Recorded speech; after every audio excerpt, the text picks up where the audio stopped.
ಈಗಾಗಲೇ ನಾವು auto rickshaw drivers union ಮತ್ತು ಒಕ್ಕೂಟಗಳಿಂದ ಇವತ್ತು ನಾವು ಮನವಿ ಪತ್ರವನ್ನು ಸರ್ಕಾರಕ್ಕೆ ಕೊಟ್ಟಿದ್ದೀವಿ. ಮುಖ್ಯವಾಗಿ ಅಗತ್ಯ ವಸ್ತುಗಳ ಬೆಲೆ ಏರಿಕೆಗಳು ವಿಪರೀತವಾಗಿ ಏರ್ತಾ ಇವೆ. ಅದೇ ರೀತಿ ಬಿಡಿಭಾಗಗಳು ಏರ್ತಾ ಇದೆ. ಆಟೋ ರಿಕ್ಷಾಗಳ ಬೆಲೆಗಳು ಹೆಚ್ಚಳ ಆಗ್ತಾ ಇದೆ. ಅದೇ ರೀತಿ ಎಲ್ಲ ಅಗತ್ಯ ವಸ್ತುಗಳ ಬೆಲೆಗಳು ಹೆಚ್ಚಳ ಆಗ್ತಾ ಇದೆ. ಒಂದು ಕಡೆ ಹೆಚ್ಚಳ ಆಗೋದ್ರಿಂದ ಇನ್ನೊಂದು ಕಡೆ BTS ದರಗಳು ಮತ್ತು ಮೆಟ್ರೋ ದರಗಳು ಇತರೆ ದರಗಳು ಹೆಚ್ಚಳ ಆಗ್ತಾ ಇವೆ. ನಮಗೆ ಜೀವನ ಮಾಡಲಿಕ್ಕೆ ಬಹಳ ಕಷ್ಟ ಆಗ್ತಾ ಇದೆ. ಈಗಾಗಲೇ ಸರ್ಕಾರಕ್ಕೆ ಹಲವಾರು ಬಾರಿ ಮನವಿ ಪತ್ರವನ್ನು ಕೊಟ್ಟಿದ್ದೀವಿ. ನಾವು ಹೇಳೋವಂಥದ್ದು, ಸರ್ಕಾರ ಆಟೋ ರಿಕ್ಷಾ ಚಾಲಕರು ನಿಯತ್ತಾಗಿ ಮೀಟರ್ ಹಾಕೊಂಡು ಬಾಡಿಗೆ ಹೊಡಿಬೇಕು ಅನ್ನೋದಾದರೆ ಸರ್ಕಾರ ಕೂಡಲೇ ನಮ್ಮ ಮನವಿಯನ್ನು ಪರಿಶೀಲನೆ ಮಾಡಬೇಕು. ಪರಿಶೀಲನೆ ಮಾಡಿ ಕಿಲೋಮೀಟ್ರಿಗೆ 20 ರೂಪಾಯಿ, ಮಿನಿಮಮ್ 40 ರೂಪಾಯಿ ಮಾಡಬೇಕು ಅಂತ ಹೇಳಿ ಸರ್ಕಾರಕ್ಕೆ ಒತ್ತಾಯ ಮಾಡ್ತಾ ಇದ್ದೀವಿ. ಈಗಾಗಲೇ ನಿಮ್ಗೆ ಗೊತ್ತಿರೋ ಹಾಗೇ ಬೆಂಗಳೂರು ನಗರ ಇವತ್ತು ದೊಡ್ಡ ಮಟ್ಟದಲ್ಲಿ ಬೆಳವಣಿಗೆ ಆಗ್ತಾ ಇದೆ. ಬೆಳವಣಿಗೆ ಆಗುವಂಥ ಸಂದರ್ಭಗಳಲ್ಲಿ ಈ ರೀತಿಯಾದಂಥ ಬೆಲೆ ಏರಿಕೆಗಳಿಂದ ಜನಸಾಮಾನ್ಯರು ಹಲವಾರು ರೀತಿಯಲ್ಲಿ ತೊಂದರೆ ಅನುಭವಿಸ್ತಾ ಇದ್ದಾರೆ, ನಮ್ಗೆ ಗೊತ್ತಾಗುತ್ತೆ. ಆದರೂ ಸಹ ನಮ್ಮ ಆಟೋ ರಿಕ್ಷಾ ಚಾಲಕರು ಇವತ್ತು 3 ಲಕ್ಷ ಇವತ್ತು ಬೆಂಗಳೂರು ನಗರದಲ್ಲಿದ್ದೀವಿ. 3 ಲಕ್ಷ ಆಟೋ ರಿಕ್ಷಾ ಚಾಲಕರು ಅವ್ರು ನಂಬ್ಕೊಂಡು ಇವತ್ತು 10 ಲಕ್ಷದಷ್ಟು ಜನ ಇವತ್ತು ಬದುಕ್ತಾ ಇದ್ದಾರೆ. ಬೆಂಗಳೂರು ನಗರದಲ್ಲಿ ಬದುಕು ಕಟ್ಕೊಂಡಿದ್ದೀವಿ.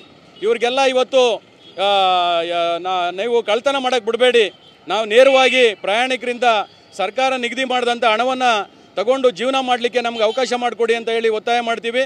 ಅದೇ ರೀತಿ ಈಗಾಗಲೇ 12ನೇ ತಾರೀಕು ಏನು ಸಭೆಯನ್ನು ಕರೆದಿದೆ, ಆ ಸಭೆಗೆ ಇದರೊಳಗೆ ಇತ್ಯರ್ಥಪಡಿಸಬೇಕು ಅಂತ ಹೇಳಿ ಸರ್ಕಾರವನ್ನು ಒತ್ತಾಯ ಮಾಡ್ತಾ ಇದ್ದೀವಿ. ಜೊತೆಗೆ ಈಗಾಗಲೇ ಏನು ನಮಗೆ ವಿಳಂಬ ಧೋರಣೆ ಅನುಸರಿಸ್ತಾ ಇದ್ದೀರಾ, ಅದು ಕೂಡಲೇ ನಿಲ್ಲಿಸಬೇಕು. ಈಗಾಗಲೇ ದರಗಳನ್ನು ಶೀಘ್ರದಲ್ಲೇ ಜಾರಿ ಮಾಡಬೇಕು ಅಂತ ಒತ್ತಾಯ ಮಾಡ್ತಾ ಇದ್ದೀವಿ. ನಾಳೆ ಬೈಕ್ ಟ್ಯಾಕ್ಸಿ ವಿರುದ್ಧನೂ ಹೋರಾಟವನ್ನು ಇಟ್ಕೊಂಡಿದ್ದೀವಿ. ಎಲ್ಲ ಮಾಧ್ಯಮದವ್ರನ್ನೂ ನಾವು ಇನ್ವೈಟ್ ಮಾಡ್ತಾ ಇದ್ದೀವಿ. ಜೊತೆಗೆ ಸರ್ಕಾರ ಕೂಡಲೇ ಸ್ಪಂದಿಸಬೇಕು, ಈ ಬೈಕ್ ಟ್ಯಾಕ್ಸಿಯನ್ನು ನಿಷೇಧ ಮಾಡಬೇಕು ಅಂತ ಹೇಳಿ ಒತ್ತಾಯ ಮಾಡ್ತಾ ಇದ್ದೀವಿ. ಸಾಧ್ಯವಾದರೆ ಸಚಿವ ಸಂಪುಟ ಒಂದು ಸುಗ್ರೀವಾಜ್ಞೆಯನ್ನು ತಂದು ಇದನ್ನು ನಿಷೇಧ ಮಾಡಬೇಕು ಅಂತ ಹೇಳಿ ನಾವು ಒತ್ತಾಯ ಮಾಡ್ತಾ ಇದ್ದೀವಿ. ಈಗಾಗಲೇ ಕೋವಿಡ್ನ ನಂತರ ನಮಗೆ ಮೀಟರ್ ಪರಿಷ್ಕರಣೆ ಆಗಿದ್ದು, ಅದಾದ ನಂತರ ಸುಮಾರು 200 ಪಟ್ಟು ಎಲ್ಲ ಬೆಲೆ ಏರಿಕೆಗಳು ಜಾಸ್ತಿ ಆಗಿದ್ದಾವೆ. ಇವತ್ತು ನಾವು ಉದಾಹರಣೆಗೆ ಹೋಟ್ಲಲ್ಲಿ ಊಟ ಮಾಡಬೇಕಾದ್ರೆ 30-40 ರೂಪಾಯಿ ಊಟ ಮಾಡ್ತಿದ್ವಿ, ಇವತ್ತು 90 ರೂಪಾಯಿ ಊಟ ಆಗಿದೆ. 90 ರೂಪಾಯಿ ಕೊಟ್ಟರೆ ನಮಗೆ ಊಟ ಸಿಗಲ್ಲ. ಆ ರೀತಿಯಾದಂಥ ಬೆಲೆ ಏರಿಕೆ ಇವತ್ತು ವಿಪರೀತವಾಗಿ ಜಾಸ್ತಿ ಆಗಿರೋ ಕಾರಣದಿಂದ ನಾವು ಅನಿವಾರ್ಯವಾಗಿ ನಮ್ಮ ಕಿಲೋಮೀಟರ್ ದರವನ್ನು ನಾವು ಹೆಚ್ಚಿಸ್ಕೋಬೇಕಾಗಿದೆ. ಯಾಕೆ ಅಂತಂದರೆ ಎಲ್ಲ ಬೆಲೆ ಏರಿಕೆಗೆ ಅವರವರೇ ಕಾರಣ ಆಗಿರ್ತಾರೆ. ಏನೆಲ್ಲ ವ್ಯಾಪಾರ ಮಾಡ್ತಾರೆ ಅವರ ಬೆಲೆನೇ ಹೆಚ್ಚಿಸ್ಕೊಳ್ತಾರೆ. ಆಟೋ ಚಾಲಕರು ಮಾತ್ರ ಜನರನ್ನು ಕೇಳಬೇಕು ಮತ್ತು ಸರ್ಕಾರನ ಕೇಳಬೇಕು. ಇವತ್ತು ಯಾವುದೇ ಬೆಲೆ ಕಡಿಮೆ ಇಲ್ಲದಿರೋದ್ರಿಂದ ನಾವು ಸಹ ಈ ಬೆಲೆ ಏರಿಕೆಗೆ ಅನುಗುಣವಾಗಿ ನಮ್ಮ ಅವಶ್ಯಕತೆಗಳನ್ನು ಪೂರೈಸಬೇಕು ಅಂತಂದರೆ ನಾವು ಖಂಡಿತವಾಗಲೂ ಸಹ ನಮ್ಮ ಮೀಟರ್ ಪರಿಷ್ಕರಣೆ ಆಗಲೇಬೇಕಾಗಿದೆ. ಈಗ ಸರ್ಕಾರ ನಮಗೆ ಒಂದು ಕಿಲೋಮೀಟ್ರಿಗೆ ನಮಗೆ 30 ರೂಪಾಯಿ ಕೊಡ್ತಿದೆ, 2 ಕಿಲೋಮೀಟ್ರಿಗೆ ಮಿನಿಮಮ್ಮು. ಇದು 40 ರೂಪಾಯಿ ಕೊಡಬೇಕಾಗಿದೆ. ಯಾಕೆ ಅಂತಂದರೆ ಈ 40 ರೂಪಾಯಿ ಕೊಟ್ಟರೆ ನಮ್ಗೆ ಸಾಕಾಗಲ್ಲ. ಇವತ್ತು ನಮ್ಮ ಈ ಒಂದು ಬೆಳವಣಿಗೆ ನೋಡಿದ್ರೆ, ಬೆಂಗಳೂರಿನಲ್ಲಿ ಆಟೋ ಚಾಲಕರ ಸಂಪಾದನೆಯನ್ನು ನೋಡಿದ್ರೆ ಖಂಡಿತ ವಿಪರೀತ ಕಡಿಮೆ ಆಗ್ತಾ ಇದೆ. ಮತ್ತು ಅದ್ರ ಜೊತೆಯಲ್ಲಿ ಇವತ್ತು ಕಾಂಪಿಟೇಷನ್ ಜಾಸ್ತಿ ಇದೆ. ಅಗ್ರಿಗೇಟರ್ ಕಂಪ್ನಿಗಳು ಇವತ್ತು ನಮ್ಮ ಆದಾಯವನ್ನು ತಿಂತಿದ್ದಾರೆ.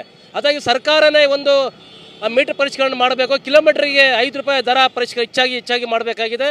ಅದೇ ರೀತಿಯಲ್ಲಿ ಮಿನಿಮಮ್ 40 ರೂಪಾಯಿ ಮಾಡಬೇಕಾಗಿದೆ.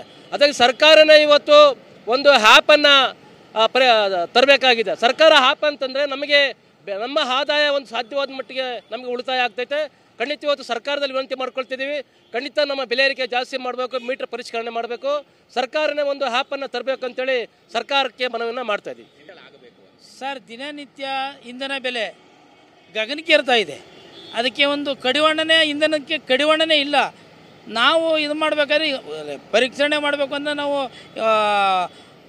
30 ರೂಪಾಯಿ ಆದಾಗ ಇದ್ದದ್ದು ಇಂಧನ ಇವತ್ತು 2 ಪಟ್ಟು ಜಾಸ್ತಿ ಆಗಿದೆ. ಇದ್ರ ಪರವಾಗಿ ಆಮೇಲೆ ಪೇರ್ ಪಾರ್ಟ್ಸ್ ಇರ್ಬೋದು, ಯಾವುದೇ ಒಂದು ನಮ್ಮ ಆಟೋ ಬಗ್ಗೆ ತಗೊಂಡಾಗ ವಿಪರೀತ ಬೆಲೆ ಏರಿಕೆ ಇದೆ. ಅದರಿಂದ ದಯವಿಟ್ಟು ನಮಗೆ ಕಿಲೋಮೀಟ್ರಿಗೆ 5 ರೂಪಾಯಿ ಜಾಸ್ತಿ ಮಾಡಿ ಮಿನಿಮಮ್ 10 ರೂಪಾಯಿ ಜಾಸ್ತಿ ಮಾಡಬೇಕು ಇವತ್ತಿನ ಪರೀಕ್ಷೆಯಲ್ಲಿ ಅಂತ ನಾವು ಕೇಳ್ಕೊತಾ ಇದ್ದೀವಿ. ಆಲ್ರೆಡಿ ಮಂಗಳೂರಿನಲ್ಲಿ ಎಲ್ಲವ 40 ರೂಪಾಯಿ ರೇಟ್ನಲ್ಲೇ ಓಡಿಸ್ತಾ ಇದ್ದಾರೆ. ಮಿನಿಮಮ್ 40 ರೂಪಾಯಿನೇ ಓಡ್ತಾರೆ. ಆದರೆ ನಮ್ಮ ಬೆಂಗಳೂರು ನಗರದಲ್ಲಿ ಯಾಕೆ ನಮಗೆ 40 ರೂಪಾಯಿ ಕೊಡ್ತಾ ಇಲ್ಲ ಅಂತ ಕೇಳ್ಕೊತಾ ಇದ್ವಿ. ದಯವಿಟ್ಟು ಇದೊಂದು ಮೀಟರ್ದ ಪರೀಕ್ಷಣೆ ಮಾಡಿ ನಮಗೆ ನ್ಯಾಯ ಒದಗಿಸ್ಕೊಡ್ಬೇಕಂತ ನಮ್ಮ ಸರ್ಕಾರಕ್ಕೆ ಒತ್ತಾಯ ಮಾಡ್ತಾ ಇದ್ದೀವಿ.